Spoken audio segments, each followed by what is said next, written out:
All right, everybody, welcome back for another deep dive. You know how much we love to unpack these juicy topics, and today's is a good one. Yeah. It's something I think we've all thought about at one point or another. Definitely. What does it really mean to be fluent in English? Right. You know, we've got some really interesting sources here that kind of challenge this idea that just speaking fast equals fluency. Yeah. And I think we've all had that experience where Mm-hmm. somebody's talking a mile a minute and you're like, whoa, slow down. Mm-hmm. I can't understand a word you're saying. Totally.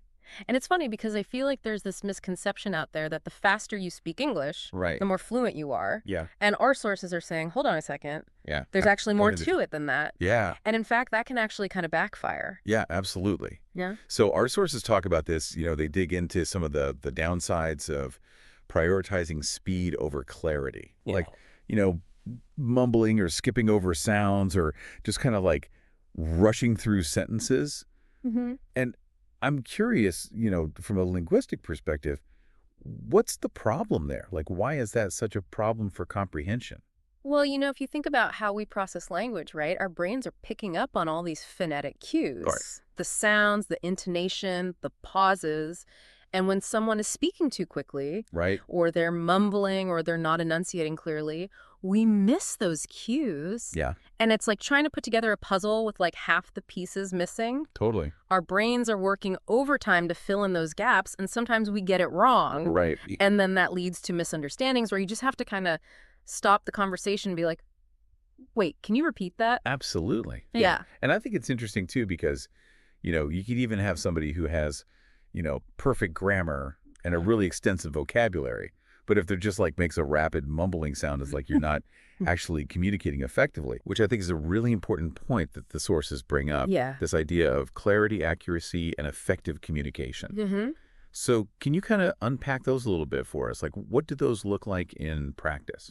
So clarity, is all about pronunciation, Okay. articulation, making sure that each sound, Yeah. each word is distinct and, you can understand it. Accuracy, of course, is about, grammar and vocabulary, using the right words in the right way. But effective communication is Right. something a little bit deeper than that, I think. It's about being aware of your audience.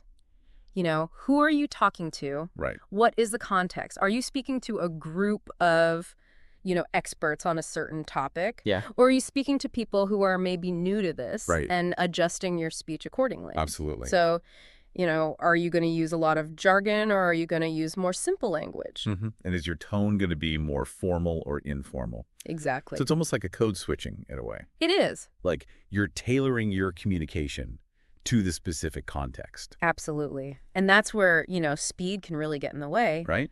If you're so focused on, speaking as fast as you can, Yeah.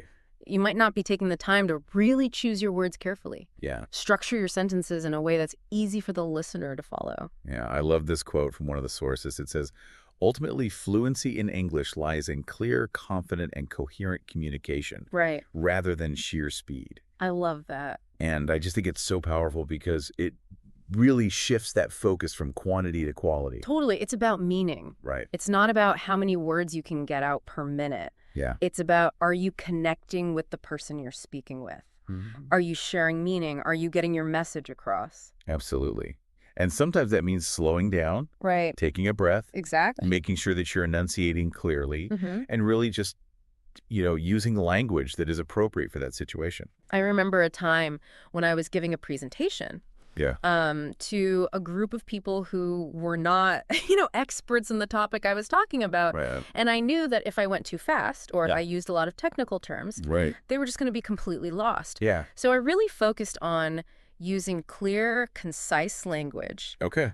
incorporating some visuals, Yeah. like PowerPoint slides and things like Yeah. that, and really pausing, Yeah. allowing space for questions. Absolutely. And I think that made a huge difference Yeah. in how well the information was received. Yeah, absolutely. And I think that's such a great example of how, even if you are, quote unquote, fluent in a language, Mm-hmm. there's always that awareness Yeah. of your audience and how you're adjusting to make sure that you're communicating effectively. Absolutely. And you know what I find really fascinating is that our sources really emphasize that this applies to any language, Right. not just English. It's universal. Whether you're speaking Spanish or Mandarin or Swahili, Yeah. the principles of effective communication are the same. It's about getting that meaning across. Yeah. Yeah. So to kind of wrap things up, what we've really seen in this deep dive is that fluency isn't about, racing to the finish line. Right. It's not about speaking as fast as you possibly can. Yeah. It's about clarity. Mm-hmm. It's about accuracy. Mm-hmm. And it's about adapting your communication to connect with the person that you're speaking to. Exactly. So with that in mind, I think this leaves us with a really interesting question to ponder. Yeah. Think about someone that you consider fluent in any language. Mm-hmm. It could be English, it could be another language. What is it about their communication that makes them so effective? Right. And what can we learn from them? That's a great question to think about. It is. So until next time, keep practicing, keep learning. And keep communicating. Absolutely. We'll see you in the next deep dive. Bye, everybody. Bye.